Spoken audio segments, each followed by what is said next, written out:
اللہ الرحمن الرحیم نحمدہ ونصلی ونسلم علی رسولہ الکریم وعلی آلہ واصحابہ اجمعین۔ رمضان المبارک تقوی کے لیے آتا ہے، زندگی میں اصلاح کے لیے آتا ہے، اور اس مہینے میں کوشش تو ہر مسلمان کی یہی ہونی چاہیے کہ کسی گناہ کے قریب بھی انسان نہ جائے۔ لیکن دو بڑے گناہ ایسے ہیں کہ ان سے بچنے کا بہت زیادہ اہتمام کرنے کی ضرورت ہے۔ ایک یہ ہے کہ حرام کے لقمے سے اپنے آپ کو بچائے اور اپنے گھر والوں کو بچائے۔ بہت ساری آمدنیاں ایسی ہوتی ہیں جو خالص حرام کی ہوتی ہیں، رشوت کے پیسے ہیں، سود کے پیسے ہیں، چوری کے پیسے ہیں، تو یہ جو رقمیں ہیں یہ تو حرام ہے، صراحتاً حرام ہے۔ اور کچھ ہم نے حلال کاروبار کو اور حلال کام کو کے اندر بھی کچھ حرام کا عنصر شامل کر لیتے ہیں، اشیاء میں ملاوٹ کر لیتے ہیں، ناپ تول میں کمی کر لیتے ہیں، اور ملازمت ہے تو ملازمت جتنے کام کے لیے ہے اس میں کام چوری کرنا اور کام نہ کرنا، اور اس طریقے سے حلال میں کچھ حرام کا عنصر شامل کر لیتے ہیں۔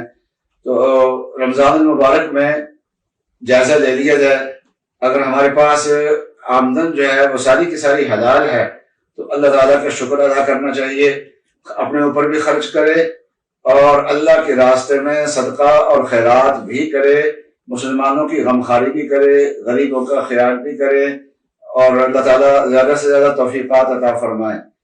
اور اگر آمدن مخلوط ہے تو کوشش یہ کرے کہ حلال کا حصہ جو ہے وہ رمضان کے مہینے میں پیٹ میں جائے اور حرام سے اپنے آپ کو انسان بچائے۔ ایک تو یہ کرنے کا کام ہے، اور دوسرا یہ ہے کہ اپنی زبان کی حفاظت کرے۔ رسول اللہ صلی اللہ علیہ وسلم نے ارشاد فرمایا کہ من صامت نجا، جس آدمی نے خاموشی اختیار کر لی اس نے نجات پا لی۔ ویسے تو یہ اصول ہے کہ پہلے تولو پھر بولو، لیکن رمضان المبارک میں اس اصول پہ زیادہ عمل کرنا چاہیے۔ انسان کو خاموشی اختیار کرنی چاہیے اور بغیر سوچے انسان کو کلام کرنے سے اپنے آپ کو بچانا چاہیے۔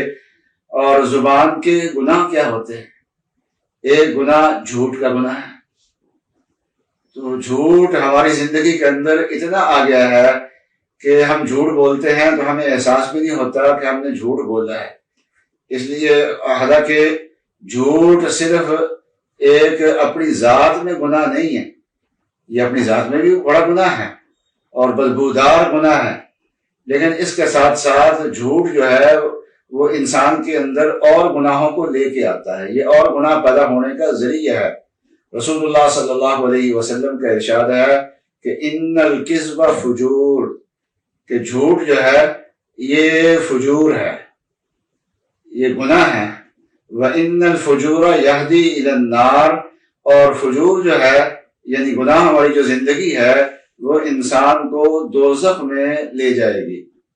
اور زبان کے گناہوں میں جو عام طور پہ ہماری زندگی کے اندر ہے وہ غیبت کا گناہ ہے، دوسروں کے عیبوں کا تذکرہ کرنا، اور دوسروں کا وہ عیب جو سچ واقعتاً اس کے اندر پایا جاتا ہے، شریعت نے اس عیب کے تذکرہ کرنے سے بھی منع فرمایا ہے۔ ایک مرتبہ حضرت صلی اللہ علیہ وسلم نے ارشاد فرمایا اتدرون ما الغیبہ، جانتے بھی ہو کہ غیبت کیا ہوتی ہے؟ تو صحابہ نے عرض کیا کہ اللہ ورسولہ عالم، اللہ اور اللہ کے رسول زیادہ جانتے ہیں۔ تو رسول اللہ صلی اللہ علیہ وسلم نے ارشاد فرمایا ذکرک اخاک بما یکرہ، کہ اپنے بھائی کی اس چیز کا ذکر کرنا جس کو وہ ناپسند کرتا ہو، جس کا تذکرہ کرنا اس کو پسند نہ ہو۔ اس پہ صحابہ کرام نے ایک سوال کیا کہ افرأیت ان کان فی اخی ما اقول، کہ میں اپنے بھائی کے جس عیب کو بیان کر رہا ہوں وہ واقعتاً اس کے اندر وہ عیب پایا جاتا ہے تو کیا تب بھی وہ غیبت ہے؟ تو رسول اللہ صلی اللہ علیہ وسلم نے فرمایا ان کان فیہ ما تقول فقد اغتبت، اگر واقعتاً اس کے اندر وہ عیب پایا جاتا ہے تبھی تو غیبت بنے گی۔ وَإِن لَّمْ يَكُنْ فِيهِ مَا تَقُولُ فَقَدْ بَهَتَّ، اور اگر تو نے اس کے بارے میں کوئی بات کہی اور وہ عیب اس کے اندر پایا نہیں جاتا تو تو نے اس پہ بہتان باندھا ہے۔ زبان کے گناہوں میں سے ایک بڑا گناہ جو ہے وہ کسی مسلمان کو اس کے کسی عیب پہ عار دلانا ہوتا ہے، اس کے گناہ پہ عار دلانا ہوتا ہے۔ تو یہ ہمارے ہاں عام طور پہ چلتا رہتا ہے عار دلانے کا انداز، حتیٰ کہ ہم اگر کسی کو نصیحت بھی کرتے ہیں تو نصیحت میں بھی عار دلانے کا انداز، شرمندہ کرنے کا انداز ہوتا ہے۔ رسول اللہ صلی اللہ علیہ وسلم نے ارشاد فرمایا کہ من عیر اخاہ بذنب، کسی آدمی نے دوسرے مسلمان کو اس کے گناہ پہ عار دلایا کہ تو نے یہ گناہ کیا ہے، اس کو شرمندہ کرنے کی کوشش کی، لم یمت حتی یعمل، وہ اس وقت تک نہیں مرے گا جب تک خود اس گناہ کے اندر مبتلا نہیں ہو جائے گا۔ تو اللہ تبارک و تعالیٰ ہماری حفاظت فرمائے۔ اور اسی طریقے سے ایک گناہ اور بھی ہے، وہ گناہ ہے کہ کسی سے ہماری مخالفت ہے، ہمارا دل اس سے دکھا ہوا ہے، اس کو کوئی تکلیف پہنچی ہے، اس کا ایکسیڈنٹ ہو گیا ہے، وہ بیمار ہو گیا ہے، یا اس کی چوری ہو گئی ہے، یا اس کا کوئی اور نقصان ہو گیا ہے، تو اس نقصان سے دل میں ایک خوشی پیدا ہوتی ہے۔ اس خوشی کو شماتت کہتے ہیں۔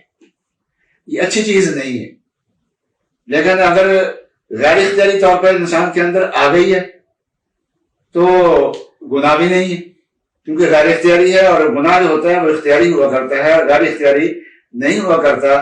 تو اختیاری چیز جو ہے تو اس سے پہ اللہ تعالیٰ کی پکڑ ہوتی ہے۔ اس لیے رسول اللہ صلی اللہ علیہ وسلم نے شماتت کے خیال کی وعید نہیں بیان فرمائی، بلکہ فرمایا کہ لا تظہر الشماتۃ لاخیک، کہ اپنے بھائی کی کسی تکلیف پہ شماتت کا اظہار نہ کرو، اظہار کرنے سے منع فرمایا۔ اور اگر کر دیا تو پھر کیا ہوگا؟ فرمایا فیرحمہ اللہ ویبتلیک، کہ اللہ تبارک و تعالیٰ اس پہ رحم فرما دیں گے اور تجھے اس گناہ کے اندر مبتلا فرما دیں گے۔ اور رمضان المبارک ویسے بھی نیکیوں کا مہینہ ہوتا ہے، اور نیکیوں میں مضبوطی جو آتی ہے وہ مضبوطی زبان کی احتیاط سے آتی ہے۔ ایک موقع پہ حضرت صلی اللہ علیہ وسلم نے حضرت معاذ رضی اللہ تعالی عنہ کے سامنے دین کے بہت سارے اجزاء بیان فرمائے، اور بیان فرمانے کے بعد پھر فرمایا کہ الا ادلک علی ملاک ذالک کلہ، یہ دین کے جو اجزاء تیرے سامنے بیان کیے ہیں ان تمام اجزاء کو مضبوط کرنے کا ذریعہ نہ بتا دوں میں تمہیں؟ انہوں نے کہا کہ یا رسول اللہ ضرور بتائیے۔ تو حضرت صلی اللہ علیہ وسلم نے ارشاد فرمایا کہ زبان کو پکڑا اور فرمایا کف علیک ھذا، اس زبان کو محفوظ کر لو۔ تو ایک تو زبان کی حفاظت کرنی ہے گناہوں سے بچنے کے لیے، اور ایک اس لیے بھی حفاظت کرنی ہے زبان کی کہ رمضان المبارک میں جن نیکیوں کی اللہ تعالیٰ نے توفیق عطا فرمائی ہے وہ نیکیاں جو ہیں وہ مضبوط ہو جائیں۔